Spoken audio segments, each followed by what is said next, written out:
programang ito ay rated SPG. Striktong patnubay at gabay ng magulang ang kailangan. Maaaring may masiselang tema, lengguwahe, karahasan, sexual, horror o droga na hindi angkop sa mga bata.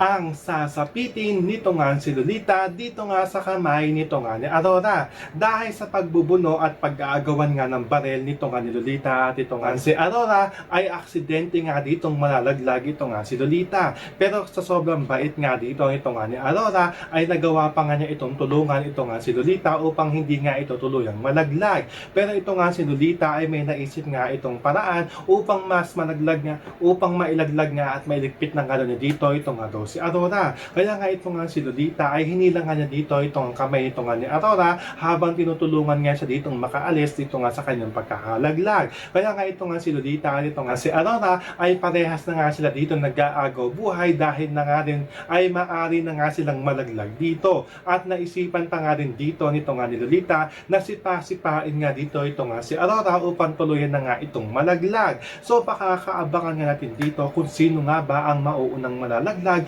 kung ito nga ba si Aurora o ito nga si Lolita, at kung sino nga ba ang masasawi sa kanilang dalawa. Yan ang ating mga pakakatutukan at pakakaabangan dito nga lang sa FPJ San Provinciano.